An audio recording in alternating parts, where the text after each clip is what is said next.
Cheers.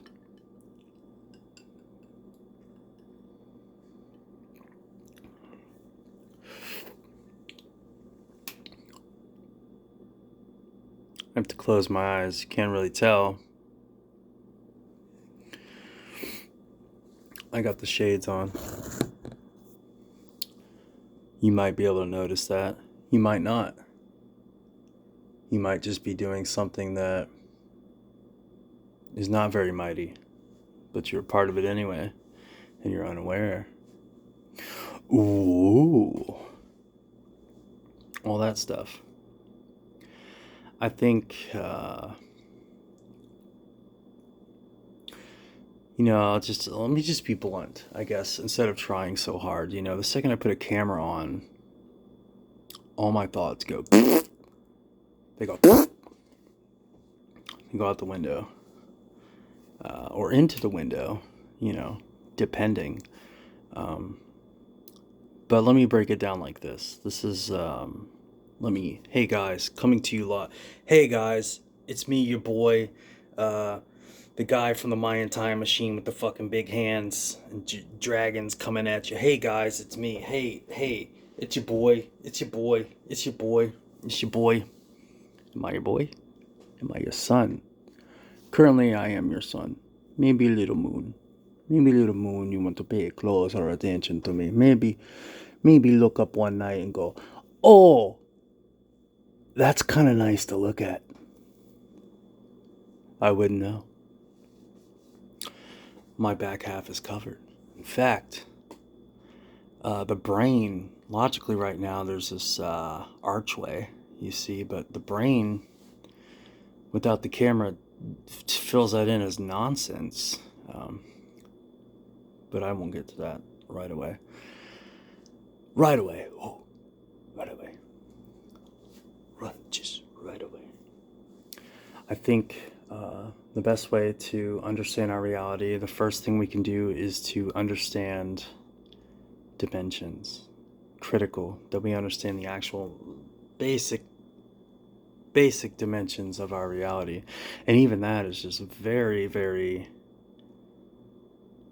far-fetched,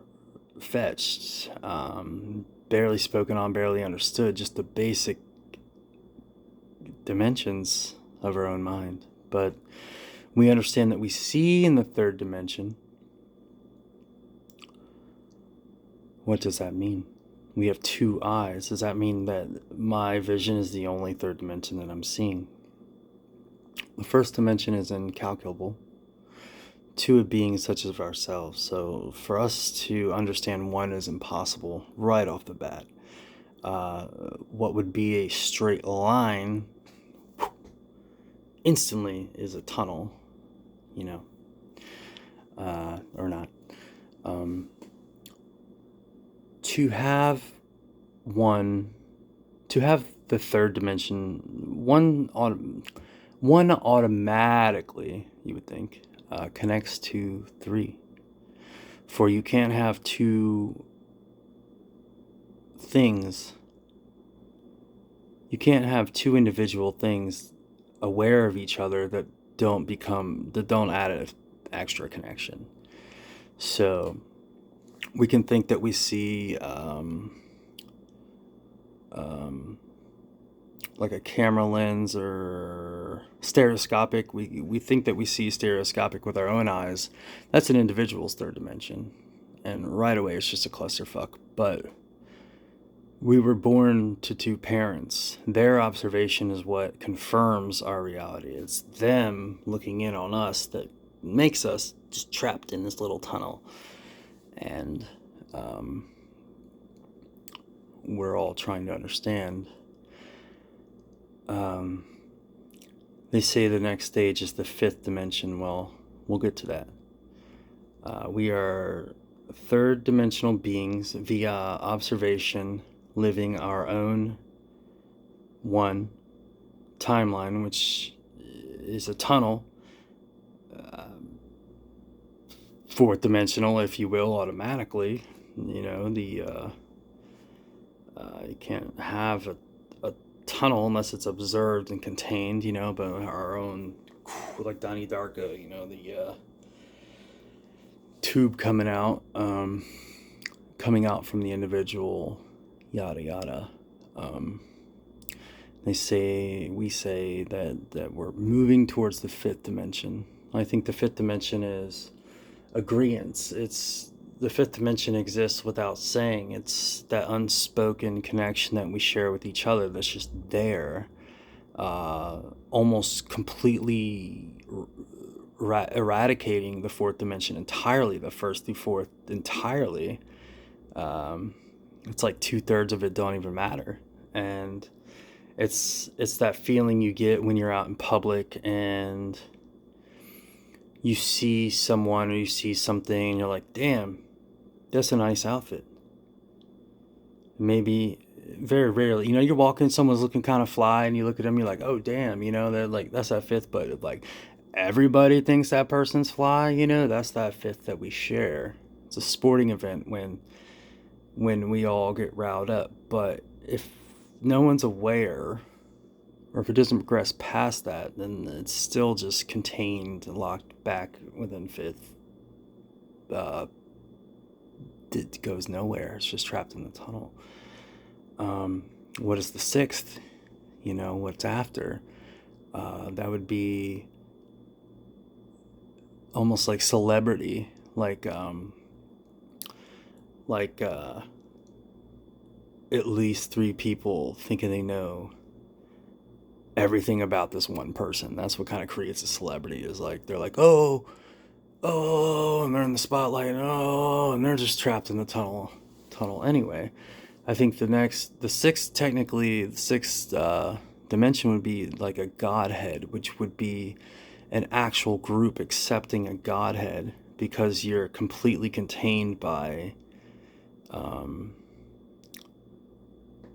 enough individuality or enough individual thought processes or fields, or it just starts getting blurry. Like seventh doesn't even make sense. It's just another rollover. I'm a huge fan of the Law of One.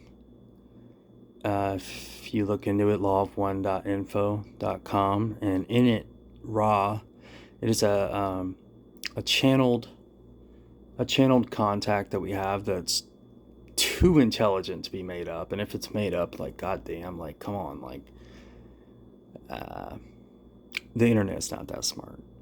I'll say that. It's not that smart. It's of us, it's by us. It can be based and appear to be intelligent, but it relies on our own emotions and does not understand them. But in the Law of One, Ra states that it is his greatest desire to reach the 8th density. And it's like, the 8th?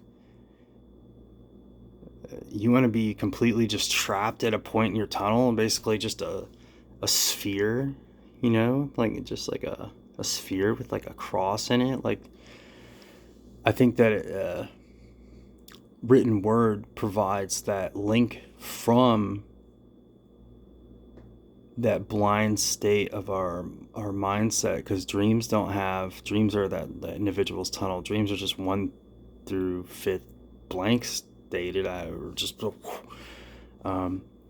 Ross states, it is my greatest desire to reach the 8th density, basically, to just stop. But I believe it is through writing, through our imagination, that we reach the 9th, that we can have multiple base 2-dimensional outlooks on an individual point, on an individual tunnel that rides, and it's just 369. Damn, it's fine. Shorty. It's just bouncing through that tunnel. I think some of us can kind of ride that, and we're all trapped in our own fourth, in our own fifth, 4th/5th, trying to move forward. But most people, you gotta think in terms of density, man. Just observation. Everything is because it's been observed, and it's held there because of that. These sunglasses exist because they were created. They didn't come out of nowhere. They were created, and made for a certain reason, and there's nothing I can do to make them exist otherwise. What's the density of other people who own the same pair? I can't, I don't know. It's through pushing these laws of averages. We share a system of averages. You start to practice, you start to realize that in our shared fourth to fifth density, that these trifold observational averages exist. You can only have, if you have 3 ultimate points of observation on that entire view of everything that is your lifeline, our shared lifeline, then you start to develop a system of averages, and pretty soon, not so soon, kalukuku, but eventually you start to realize, or it starts coming to you, at least for me, I've noticed, you get a little personal, you start picking up on these laws of averages, where what you receive and what you think, side note, just felt a natural flow. So hopefully you can feel this natural flow with me. What you think becomes the actual truth of the all, becomes the truth of what most people, most observers are feeling. And if you apply this and continue to practice and observe your world and observe how others observe and what we share, and if you truly care about expanding the oneness, then these averages become pronounced, they become absolute, they become the truth. And you can find the cross, that little whatever zodiacal that you want to find, becomes your own truth and becomes the all truth. And through this system of densities, there are practices and a system of control, and it's very simple. And I believe also, as a final note, because I'm getting down to the point where I'm confident enough to actually save this video and and continue forth, that oh, fucking scrambles. When you have a good point and you start reaching in and you think you have it, you get to the point where you're confident enough to share. Huh. You gotta be careful throwing these thoughts out into the ether. You get to the point that you know, and you're trusted, and if you truly want to serve the greater good and expand this ninth dimensional, my main point, the final density can only be a trifold, inwardly observed ninth density max for a person in our understanding. And every time I try to talk about it, it just goes away right away. It's like, but you get to that point, and I guess you ride it out. You let it be, and hopefully anyone who's watching this can feel it as well. Just knowing your own truth. Ultimately, you can't be one centerfold without everyone else. You cannot be that. We are a product of time, shared time, and thoughts. We are not unique. Recognize this. We are not unique. We are the exact opposite of unique. We are